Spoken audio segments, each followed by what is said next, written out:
ಪಂಜಾಬ್ನ ಅಮೃತಸರದ ಮಜೀತಾ ಪ್ರದೇಶದ 5 ಹಳ್ಳಿಗಳಲ್ಲಿ ನಕಲಿ ಮದ್ಯ ಸೇವಿಸಿ 15 ಜನರು ಸಾವನ್ನಪ್ಪಿದ್ದು 10 ಜನರ ಸ್ಥಿತಿ ಗಂಭೀರವಾಗಿದೆ. ಕಿಂಗ್ ಪಿನ್ ಸಾಹಿಬ್ ಸಿಂಗ್ ಸೇರಿದಂತೆ ಒಟ್ಟು 6 ಜನರನ್ನು ಪೊಲೀಸರು ಬಂಧಿಸಿದ್ದಾರೆ.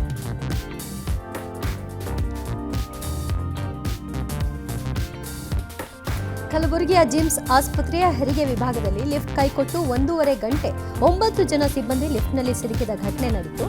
ಬಳಿಕ ಲಿಫ್ಟ್ನ ಗೋಡೆ ಕೊರೆದು 9 ಮಂದಿ ಸಿಬ್ಬಂದಿಯನ್ನು ರಕ್ಷಿಸಲಾಯಿತು.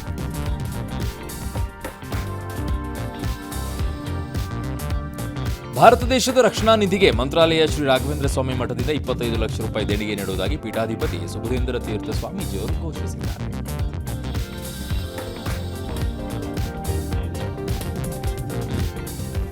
ಬಿಜೆಪಿ ಮಾಜಿ ಸಂಸದ ಜಿಎಂ ಸಿದ್ದೇಶ್ವರ್ ಸದಾಶಿವನಗರದಲ್ಲಿರುವ ಡಿಸಿಎಂ ಡಿಕೆ ಶಿವಕುಮಾರ್ ಭೇಟಿ ಮಾಡಿ ಮಾತುಕತೆ ನಡೆಸಿದ್ದಾರೆ.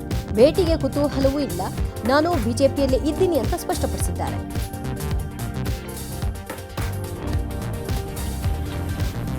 ಹಾಡು ಕೇಳಿದಂತ ಕನ್ನಡಿಗನನ್ನ ಪಹಲ್ಗಾಮ್ ಉಗ್ರ ದಾಳಿಗೆ ಹೋಲಿಸಿದ ಗಾಯಕ ಸೋನು ನಿಗಮ್ ವಿರುದ್ಧದ ಎಫ್ಐಆರ್ ರದ್ದು ಅರ್ಜಿ ಹೈಕೋರ್ಟ್ನಿಂದ ರಜಾಪೀಠಕ್ಕೆ ವರ್ಗಾವಣೆಯಾಗಿದೆ. ಮೇ 15ಕ್ಕೆ ಅರ್ಜಿ ವಿಚಾರಣೆಯನ್ನು ಕೋರ್ಟ್ ಕೈಗೆತ್ತಿಕೊಳ್ಳುವುದಾಗಿ ಹೇಳಿದೆ.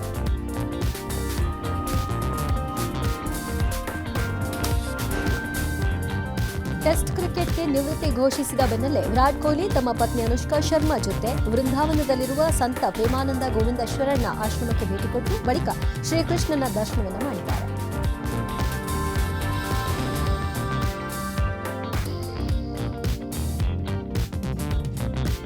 ಭಾರತದ ಮುಖ್ಯ ನ್ಯಾಯಮೂರ್ತಿ ಸಂಜೀವ್ ಖನ್ನಾ ಇವತ್ತು ನಿವೃತ್ತಿಯಾಗಿದ್ದಾರೆ. ಸಾರ್ವಜನಿಕರ ನಂಬಿಕೆಯನ್ನು ಅಪ್ಪಣೆಯಿಂದ ಪಡೆಯೋಕ್ಕಾಗಲ್ಲ, ಗಳಿಸಿಕೊಳ್ಬೇಕು. ಅದನ್ನು ಸುಪ್ರೀಂ ಕೋರ್ಟ್ ಮಾಡಿದೆ ಅಂತ 52ನೇ ಸಿಜೆಐ ಆಗಲಿರುವಂತಹ ಜಸ್ಟಿಸ್ ಗವಾಯಿ ಅವರಿಗೆ ಸಂದೇಶವನ್ನು ರವಾನಿಸಿದ್ದಾರೆ.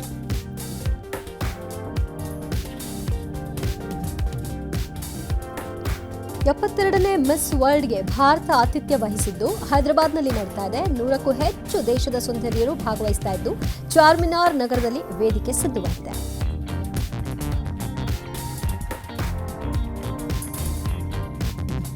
ಏರ್ಪೋರ್ಟ್ನಲ್ಲಿ ಕೆಲಸ ಮಾಡ್ತಾ ಇದ್ದ ಸಿಬ್ಬಂದಿಯನ್ನ ಕರೆದೊಯ್ಯುವ ಬಸ್ ಪಲ್ಟಿಯಾಗಿ 15ಕ್ಕೂ ಹೆಚ್ಚು ಜನರಿಗೆ ಗಾಯವಾದ ಘಟನೆ ಸಂಭವಿಸಿದೆ.